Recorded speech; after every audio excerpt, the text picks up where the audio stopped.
తెలుగు శ్రోతలందరికీ నమస్కారం అండి. మన అలనాటి కథలు ఎవర్ గ్రీన్ స్టోరీస్ ఛానల్కి మీ అందరికీ స్వాగతం. రాధా మధు ధారావాహిక వింటున్నామండి.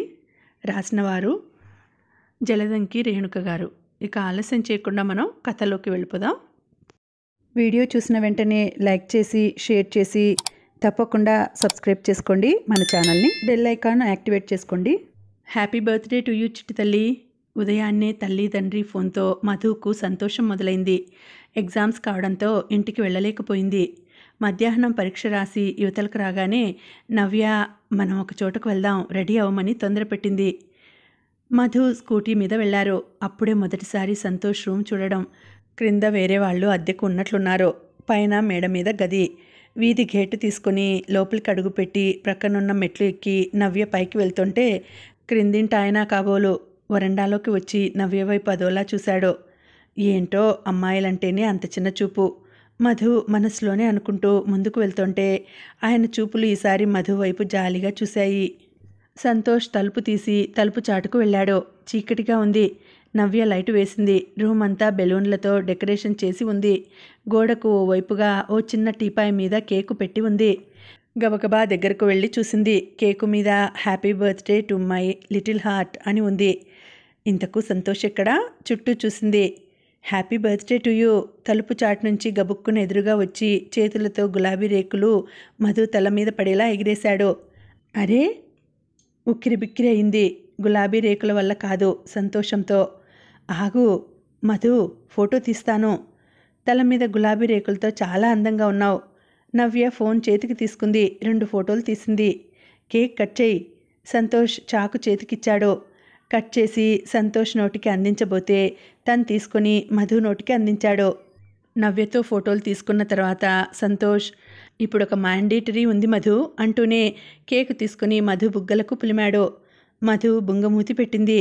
నవ్వవే తల్లి, ఫోటో తీస్తుంటే ఏడుపు ముఖం పెడతావేంటి? నవ్య బ్రతిమాలింది. నవ్య రెడీ, ఇప్పుడు నవ్వుతోంది, ఫోటో తీసుకో. సంతోష్ అంటూనే సడన్గా వచ్చి మధుకు నడుం మీద 2 చేతులతో చక్కెలిగింతలు పెట్టాడు.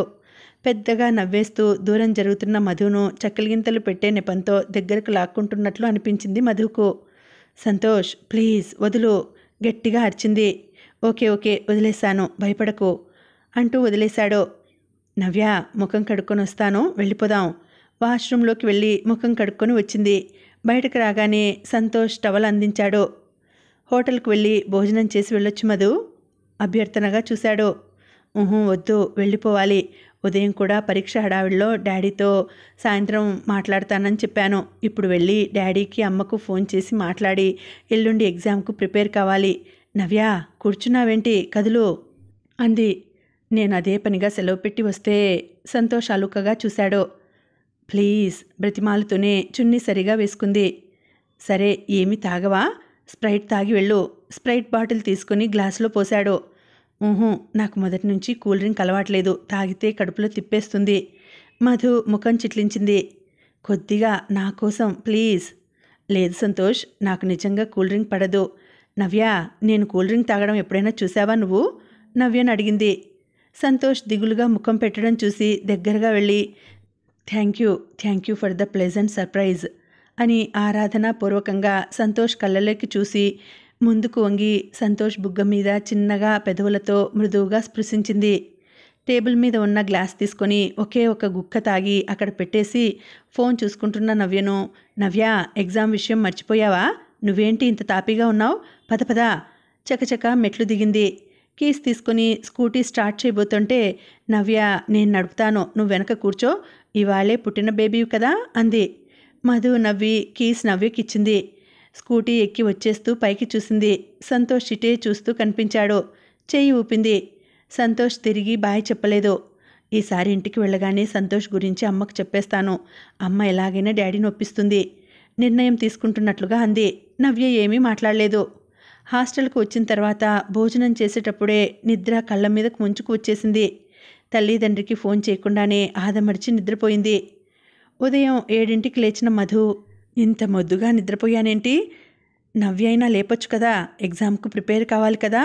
హడావిడి పడిపోయింది. లేపలేదా? ఎన్నిసార్లు గట్టిగా కదిలించి గోల పెట్టినా నువ్వు లేస్తే కదా మేము 4ంటికి లేచి చదువుకుంటూ అందరము వంతులు వేసుకొని లేపాం. నువ్వు కుంభకర్ణుడికి అనంగు చెల్లెల్లాగా ఉన్నావు. మరో రూమ్మేట్ స్వాతి అంది. నా కూతురికి నీ మొద్దు నిద్ర రాలేదోయ్. చీమ చిటుక్కుమంటే లేచేస్తుంది నా చిట్టి తల్లి. తండ్రి తల్లిని వేళాకోళం చేస్తూ అనే మాటలు గుర్తుకొచ్చాయి. మధు ఆలోచనలో పడింది. ఆ వారం ఎందుకో సంతోష్ రాలేదు. ముందుగానే రానని చెప్పాడు. నవ్య తన ఇంటికి వెళ్ళింది. 2 రోజులలో తన్మయ్ బర్త్డే ఉండడంతో బట్టలు తీసుకోవాలని వెళ్తూ మధును కూడా రమ్మని ఫోన్ చేయడంతో మధు కూడా వెళ్ళింది. తన్మయ్యకి ఏవీ ఓ పట్టాన నచ్చడం లేదు. ఎక్స్క్యూజ్ మీ, ఈ డ్రెస్ బాగుందా? నాకు సెలెక్షన్ సరిగా తెలియదు. ప్రక్కన బట్టలు చూస్తున్న ఒక అమ్మాయి ఓ డ్రెస్ చూపిస్తూ పక్కనే ఉన్న మధును అడిగింది. కాంబినేషన్ బాగలేదు. అదిగో ఆ డ్రెస్ బాగుంది చూడండి. మధు చెప్తూ ఆ అమ్మాయి ముఖంలోకి చూసి ఆగిపోయింది. మీరు ఆ రోజు హాస్పిటల్కి వచ్చారు కదా మీ ఫ్రెండ్ను చూసేందుకు? ఆ అమ్మాయి మధును గుర్తుపట్టింది. మీరు గబుక్కున గుర్తుకు వచ్చింది. హాస్పిటల్లో నర్స్. నవ్యం చూసేందుకు వెళ్ళినప్పుడు ఈ నర్స్ ఎక్కువసార్లు అక్కడ అటు ఇటు తిరుగుతూ కనిపించింది. ఎలా ఉంది మీ ఫ్రెండ్? అడిగింది నర్స్. ప్రస్తుతం బాగానే ఉంది.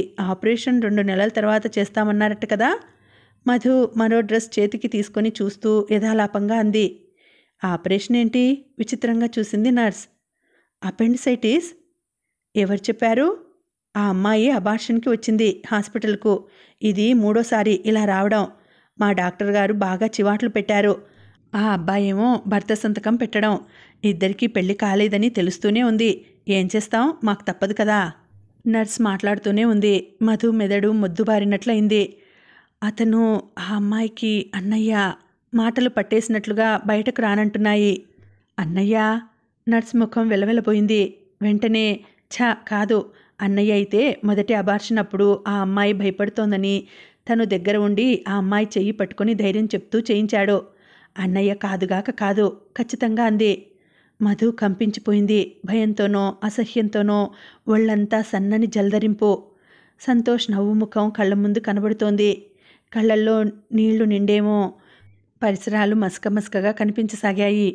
నవ్య ముఖం మాత్రం రకరకాలుగా కనిపిస్తోంది.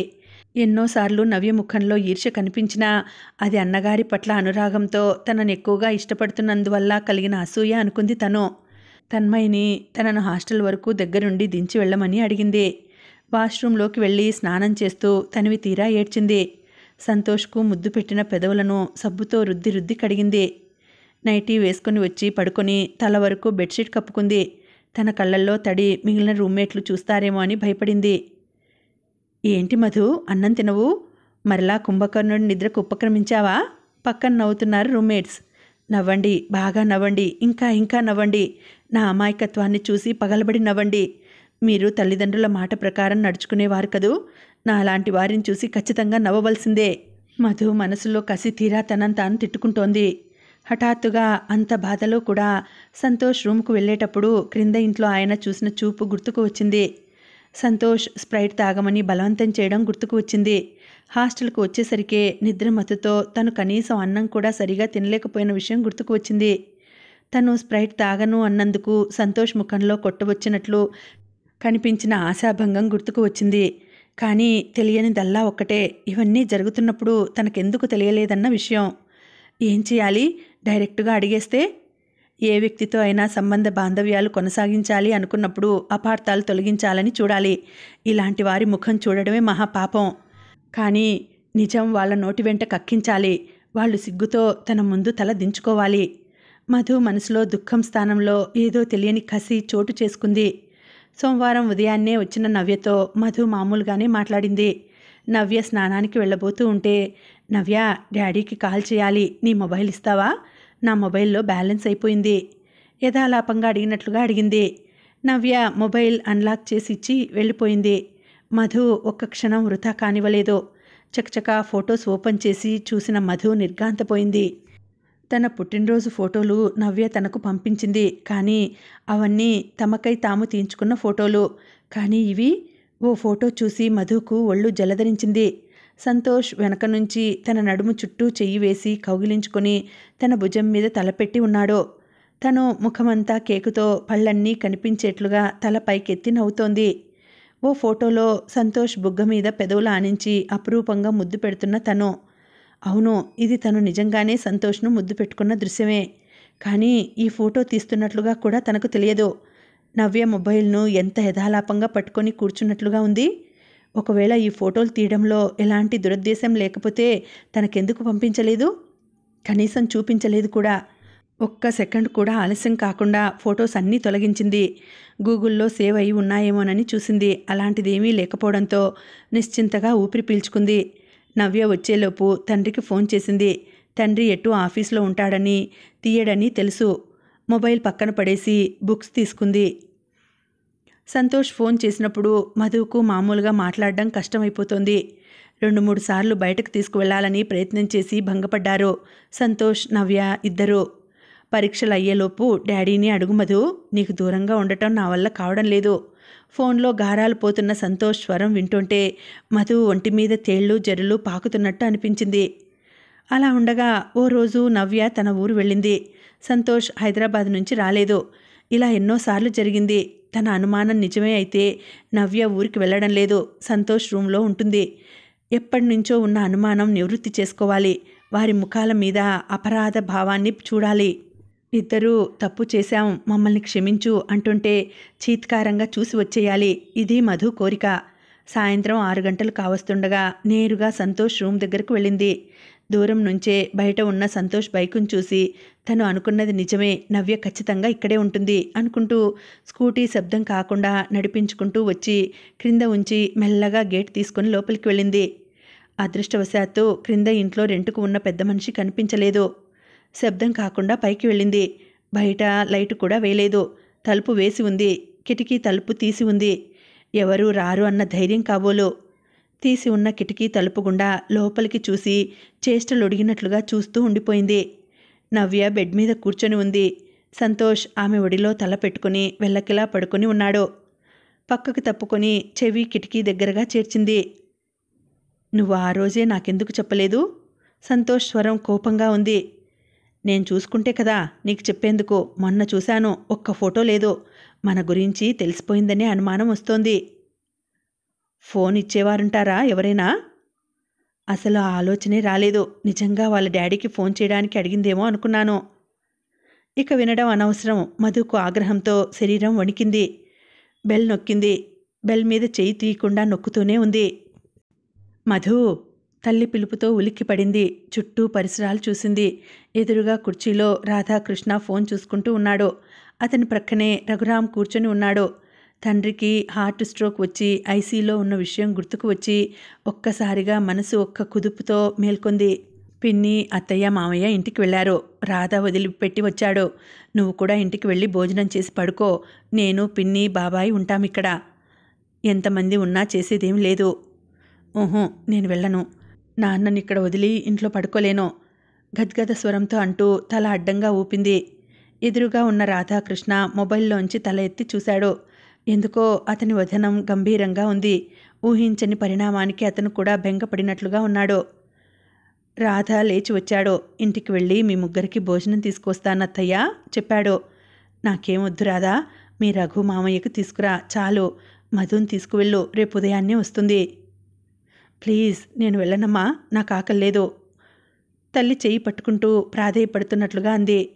ఉండనివ్వండి అత్తయ్య, నేను మమ్మీ డాడీని రైల్వే స్టేషన్లో డ్రాప్ చేసి మీకు భోజనం తీసుకొస్తాను. అమ్మ వాళ్ళు వెళ్ళిపోతారా?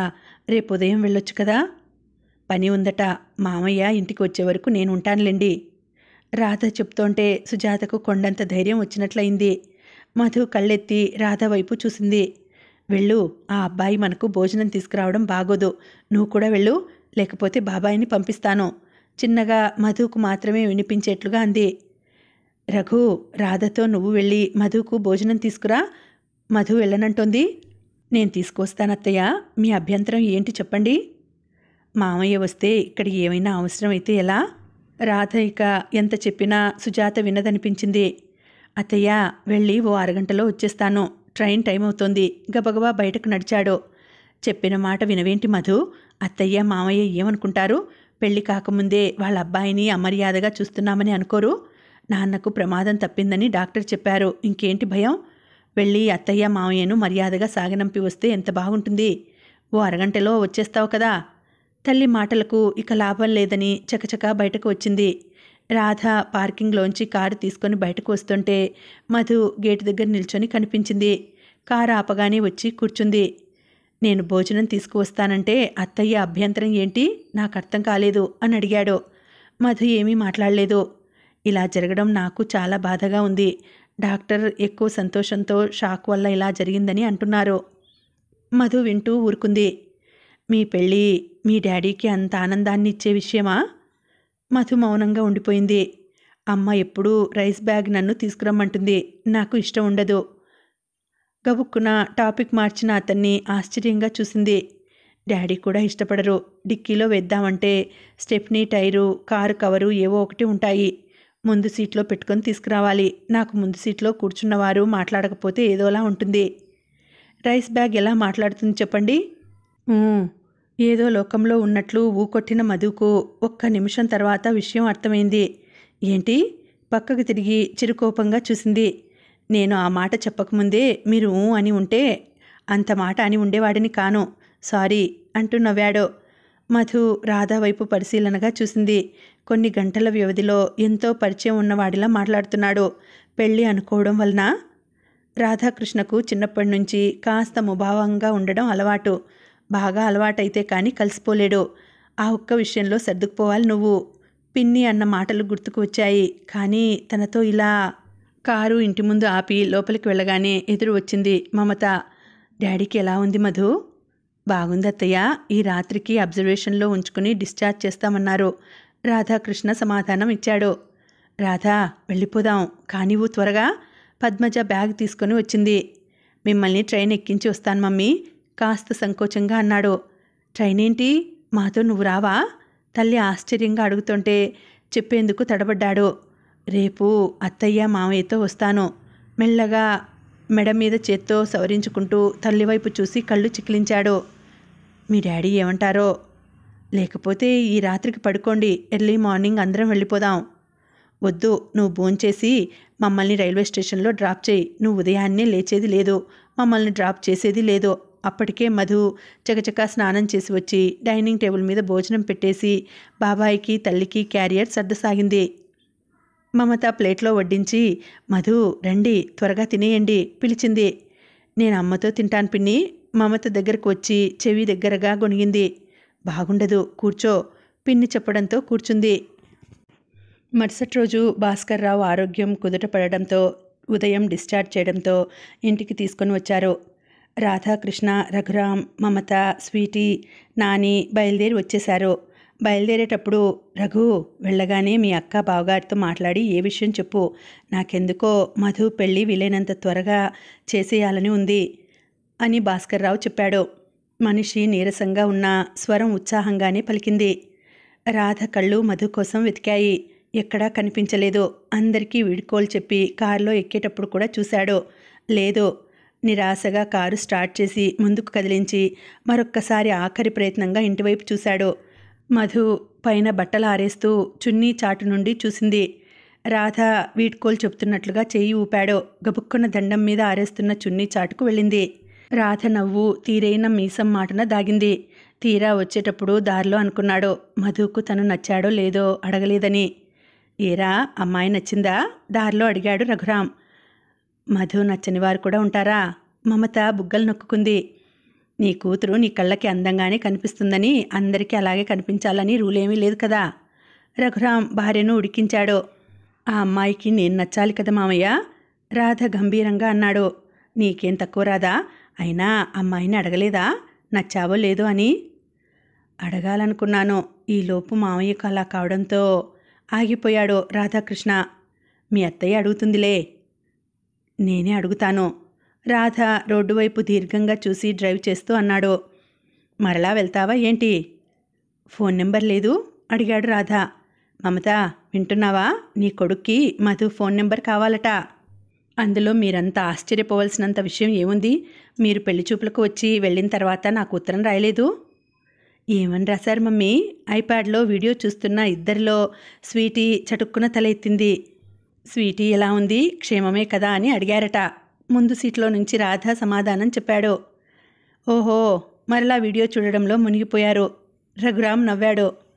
ఉండు రాధ, ఇక్కడే అక్కను పర్మిషన్ అడిగి నీకు నెంబర్ ఇచ్చేస్తాను. మమత అక్కకు ఫోన్ చేసింది. ఫోన్ రింగ్ అవుతూనే ఉంది, ఎవరూ తీయడం లేదు.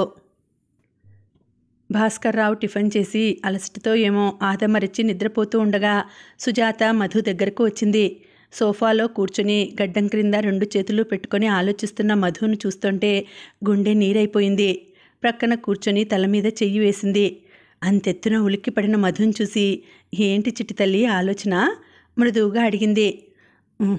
ఏమీ లేదు అన్నట్లుగా తల ఊపుతూ తల్లి ఒడిలో తల ఉంచి పడుకుంది. కళ్ళు మూసుకున్న మధు మనసు మరలా గతంలోకి పరుగులు తీసింది. ఆగకుండా మోగుతున్న కాలింగ్ బెల్ శబ్దానికి ఉలిక్కిపడి లేచారు సంతోష్, నవ్య ఇద్దరు. ఎవరై ఉంటారు? ఇద్దరూ ముఖాలు చూసుకుంటూ వచ్చి తలుపు తీశారు. అపర కాళికాదేవిలా నిల్చొని ఉంది మధులిక. ఎందుకిలా చేశారు? తీక్షణంగా ఇద్దరి వైపు మార్చి మార్చి చూస్తూ సూటిగా అడిగింది. డబ్బు కావలిస్తే 4 రోడ్ల కుడుల్లో అడుక్కోండి. ఏ బ్యాంకుకో కన్నం వేయండి. చీకట్లో కత్తి చూపించి మెడలో వస్తువులు లాక్కోండి. కిడ్నాప్ చేసి బెదిరించైనా డబ్బు సంపాదించండి. ఇదేం పనిరా? ఒక మనసుతో ఆడుకుంటారా? ఒక జీవితాన్ని లూటి చేస్తారా? నన్ను పెళ్లి చేసుకొని నన్ను, నా తల్లిదండ్రులను, నాకు పుట్టబోయే పిల్లలను అందరి జీవితాలతో కాదు మనసులతో ఆడుకోవాలనుకుంటారా? ఛీ, మీ ముందు నిలబడి ఇంతసేపు మాట్లాడుతున్నానంటే నేనెంత సిగ్గులేందాన్నో. ఆవేశంతో ఊపిరాడలేదు ఆమెకు. ఆమెలోని సంస్కారం అంతకంటే ఎక్కువ మాట్లాడనివ్వలేదు.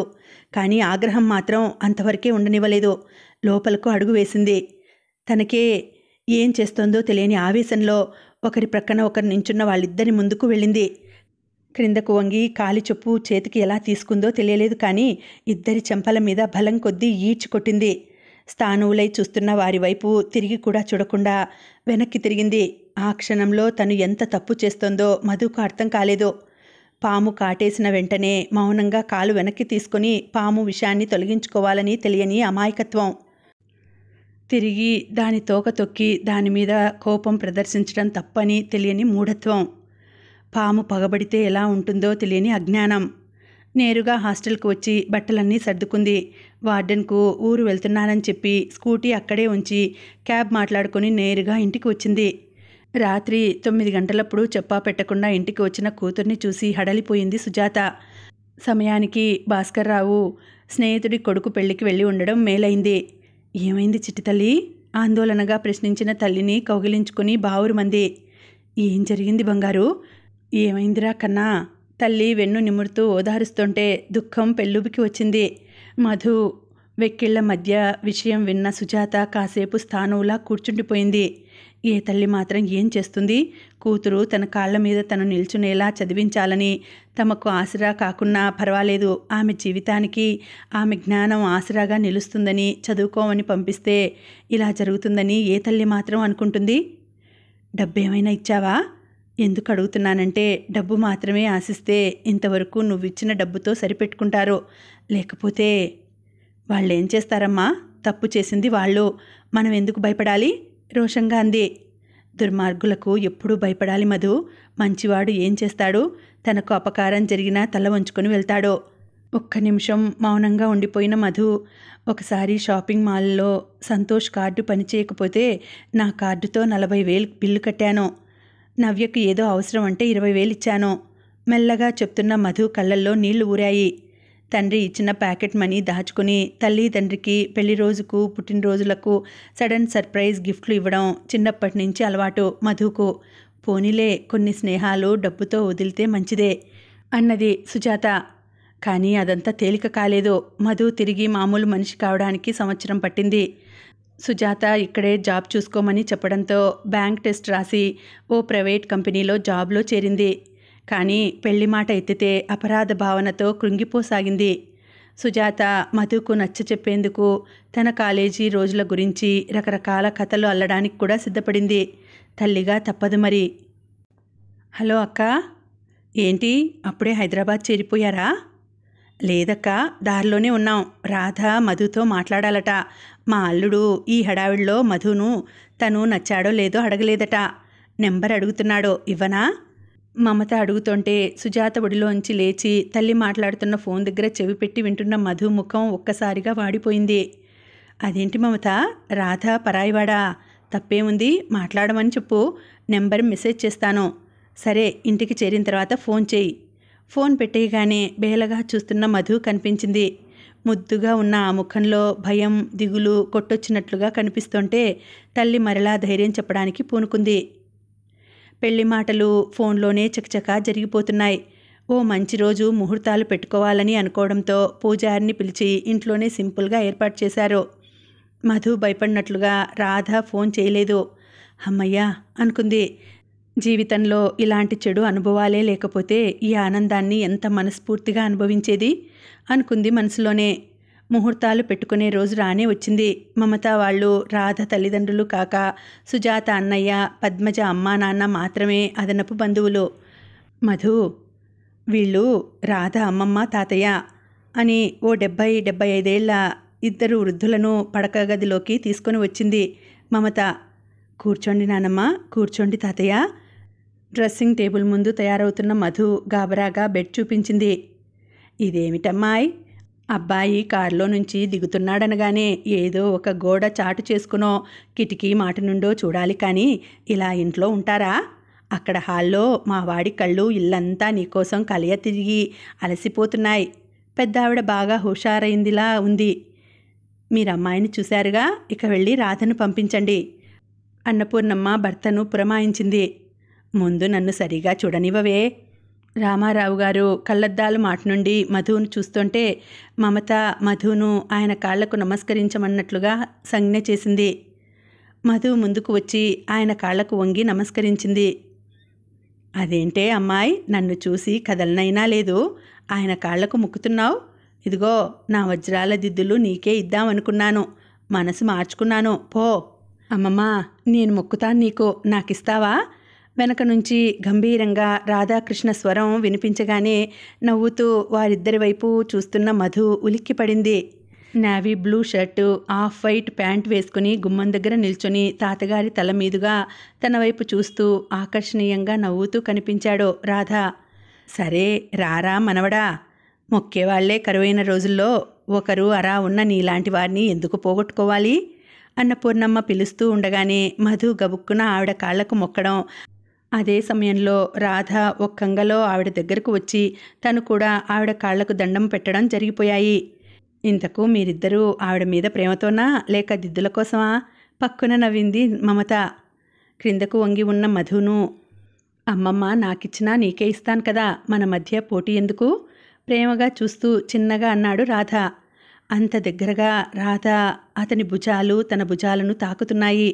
అన్నపూర్ణమ్మ కాళ్ల మీద ఇద్దరి చేతులు, ఒకరి చేతులను మరొకరి చేతులు శృతి మెత్తని ఆలింగనం చేసుకుంటూ, అతను తన వైపు ఆత్మీయంగా చూస్తూ, అతని కళ్ళు ప్రేమ వర్షాన్ని కురిపిస్తూ, ఇతను తనకు కాబోయే భర్త, తనకు జీవితాంతం తోడుంటాడు, తన బాధ అతనితోనే, తన సంతోషం సుఖం అన్నీ అతనే.